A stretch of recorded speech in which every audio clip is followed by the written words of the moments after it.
안녕하세요. 부부변호사 서주희 변호사입니다. 오늘은 이 결혼 계속해도 될까? 파혼을 고민해야 하는 신호 5가지라는 주제로 이야기해 보겠습니다. 결혼을 앞두고 계신 분들에게는 다소 민감한 주제가 될 수도 있겠지만 많은 분들이 결혼을 준비하면서 이런저런 고민이 많을 것입니다. 그 중에서도 반드시 짚고 넘어가야 할 중요한 신호들이 있습니다. 지금부터 그 신호를 구체적인 예시를 들어 이야기해 보도록 하겠습니다. 파혼을 고민해야 하는 신호 5가지. 첫 번째, 예비 배우자의 거짓말입니다. 결혼의 가장 기본은 신뢰입니다. 그런데 상대방이 학력이나 직업을 실제와 다르게 속이거나 아니면 재정 상태에 대해 지속적으로 거짓말을 한다면 이 신뢰는 깨어질 수밖에 없습니다. 거짓말이 사소하다고 하더라도 이 한 번이 아니라 반복해서 거짓말이 계속 드러난다면 결혼 이후에도 거짓말이 계속될 가능성이 크고, 이런 경우 믿음과 신뢰를 기반으로 하여야 하는 혼인생활이 불안정해질 수밖에 없습니다. 두 번째, 결혼 전부터 바람을 피우는 경우입니다. 사랑과 신뢰의 결실이 결혼인데 이미 약혼 상태에서부터 상대방이 외도를 한 사례들이 종종 있습니다. 예를 들어 결혼 준비 중 우연히 상대방이 다른 사람과 데이트를 하거나 아니면 부적절한 메시지를 주고받는 것을 발견했다면 이 해당 예비 배우자와 결혼으로 나아갈지 심각하게 고민해 봐야 합니다. 실제 결혼을 약속하고 결혼식을 올리기 전 바람을 피운 경우에 결혼 후에도 이런 관계가 계속 이어지는 케이스가 정말 많고, 이런 행동은 결혼 후에도 습관처럼 반복될 가능성이 높습니다. 세 번째, 경제적인 문제가 있는 경우입니다. 상대방이 숨긴 막대한 빚이 있거나 또 도박이나 무분별한 소비 습관으로 신용 불량 상태라는 사실을 뒤늦게 알게 되는 경우가 있습니다. 실제로 결혼 후 막대한 채무 때문에 가정이 무너지는 사례들도 상당히 많습니다. 현실적인 경제 문제가 크게 작용하기 때문에 이를 무시하고 결혼을 진행하면 매우 위험합니다. 빚이 많거나 벌이에 비해서 씀씀이가 큰 사람은 조심하는 게 좋습니다. 네 번째, 예비 배우자의 부모, 형제들과 갈등이 있는 경우입니다. 양가 가족과의 관계는 결혼 생활에서 중요한 부분입니다. 예를 들어 상대방의 부모가 연락을 자주 해라, 또 명절에 찾아와라 등 너무 과도하게 간섭하거나 결혼을 준비하는 과정에서도 예단 문제나 집 문제 등으로 또 상대 가족과의 갈등이 반복적으로 발생해서 심화된 상태라면 결혼 후에도 그 갈등이 더 심각해질 가능성이 매우 큽니다. 실제로 가족 갈등 때문에 심각한 스트레스를 겪다가 결국 이혼으로 이어지는 경우도 많습니다. 다섯 번째, 상대방의 폭력적인 성향이나 중독 문제입니다. 상대방이 결혼 전 데이트 중에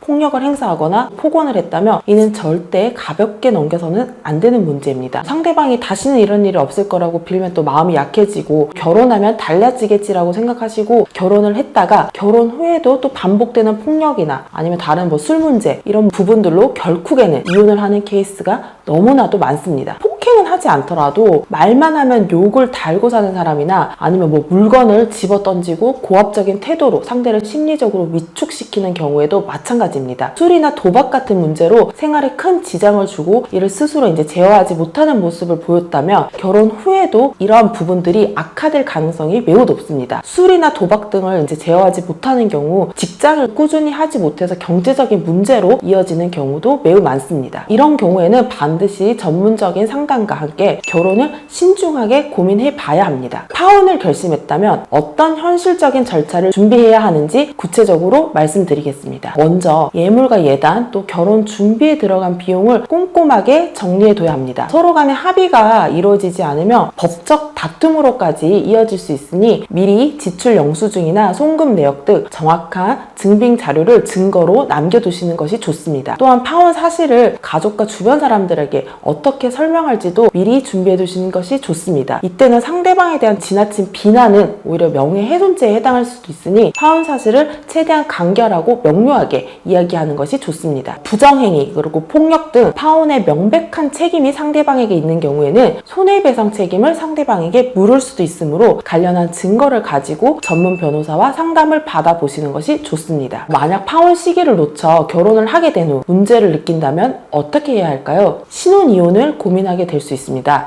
혼인기간이 짧더라도 위자료와 재산분할 문제는 충분히 발생할 수 있습니다. 예를 들어 결혼 후 몇 달 만에 배우자의 외도가 확인됐다면 혼인기간과 상관없이 위자료 청구가 가능합니다. 재산분할의 경우에도 혼인기간이 짧다면 보통은 이제 서로 가져온 재산을 기본적으로 각자가 가져가는 방식으로 진행되는 경우가 많으나, 만약에 신혼집을 같이 비용을 투입해서 구입했다거나 하면은 재산 분할 또한 그 가정에서 문제가 될 수가 있습니다. 결혼과 이혼은 인생에서 가장 중요한 결정입니다. 여러분이 행복한 결혼 생활을 하기 위해서라도 이런 부분을 미리 점검하고 신중히 결정하셨으면 좋겠습니다. 이상 오늘은 파혼을 고민해야 하는 신호 5가지라는 주제로 이야기해 보았습니다. 더 궁금하신 사항이 있으시면 전화로 문의 주시면 됩니다.